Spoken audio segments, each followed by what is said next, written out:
Boxing, at its core, has always been an exploitative sport. As fans, we understand this, even if we don't like to admit it. It's a guilty pleasure. Networks and audiences often demand blood and guts wars, knowing full well that fighters risk lifelong damage just to entertain us. That uncomfortable reality has always existed. But what makes fights like this truly fascinating is something deeper. When I was a kid, Sugar Ray Leonard won Olympic gold, and before you could blink, he was fighting for world titles. He faced Wilfred Benitez, then Roberto Duran twice, then Marvin Hagler. Those fights didn't take decades to materialize. They happened because the era demanded them. That's the difference between manufactured hype and a true super fight. A real super fight cannot be promoted into existence. It happens naturally when the dust settles in an era and only two elite fighters remain standing. Ali and Frazier, Leonard and Hagler. Mayweather and Pacquiao. Those weren't marketing tricks, they were inevitabilities. Today, Crawford and Canelo represent that level. And this fight, Teofimo Lopez vs. Shakur Stevenson, has the potential to mark the end of an era as well. It could be that Teofimo is the man left standing. Or it could be Shakur. That's what makes this matchup special. The question now becomes, is Teofimo training just to beat Shakur, or to beat him convincingly? To dominate him? In boxing, the irony is that when you hunt the knockout, it usually doesn't come. The real Bible of boxing teaches patience. You establish rhythm early, set the pace, and let the fight come to you. One of the biggest advantages a fighter can have is being underestimated. And Teofimo believes that's exactly what's happening here, and not just in one area of his game. Max Kellerman has called this fight dangerous for Shakur Stevenson, describing it as a true test of skill. It may not be the most visually explosive bout. Both fighters are counter-punchers, and stylistically, that can lead to a chess match rather than a war. But that doesn't make it boring, if you understand boxing. Think Pernell Whitaker vs. Wilfred Benitez. Sugar Ray Leonard vs. Benitez. These were high-speed chess matches. Not every great fight has to be sock 'em robots. The concern aesthetically is clear, someone has to take the lead. Both fighters prefer to react rather than initiate. However, Teofimo brings something unique, his footwork and angles. Teofimo's movement, his ability to create angles with his feet, could trouble a fighter like Shakur. He's not just a counter-puncher, he's a combination fighter.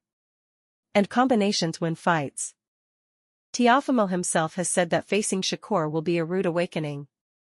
He believes Shakur has shown hesitation in committing to punches before, and that hesitation will be costly at the highest level. Meanwhile, Shakur's camp insists that while their training foundation remains the same, they've adjusted strategy to prepare smarter for this meaningfully different challenge. Shakur Stevenson has also addressed the criticism surrounding his career. He feels that whenever he dominates an opponent, the narrative immediately shifts to discredit his competition. Fighters he beats are suddenly labeled nobodies, diminishing his resume, just as critics did to Terence Crawford. He points out that opponents who looked dangerous before facing him are dismissed afterward, even when the same fighters gave others major problems. Despite that, Shakur admits he's in a lose-lose situation. If he wins, critics say the opponent wasn't good enough. If the fight is competitive, they question his dominance. Still, he remains determined to silence the doubters. Ryan Garcia weighed in on the matchup, favoring Shakur due to his speed, defense, and technical mastery. But even Garcia admitted Teofimo cannot be underestimated. At this level, fights are decided by inches, timing, and moments. One combination, one adjustment, can change everything. Oscar Valdez echoed that sentiment, emphasizing Teofimo's positioning, footwork, and counter-punching. Teofimo's ability to stay balanced on the back foot, manage distance, and fire precise counters is something he's refined since his amateur and Olympic days. Pure boxing fans may appreciate this more than casual viewers, but it's elite-level skill. Antonio Tarver offered perhaps the clearest blueprint for Teofimo's path to victory. Shakur thrives when he controls distance and stays in the center of the ring. But if Teofimo can push him onto the back foot or toward the ropes, opportunities open up. Teofimo's combination punching, conditioning, and mental toughness become dangerous in those moments. If the fight goes late, Teofimo's stamina could allow him to apply relentless pressure in rounds 9 through 12. History shows Teofimo often rises when counted out, against Lomachenko, against Josh Taylor. That pattern matters. Ultimately, this fight is a tactical battle between two elite minds.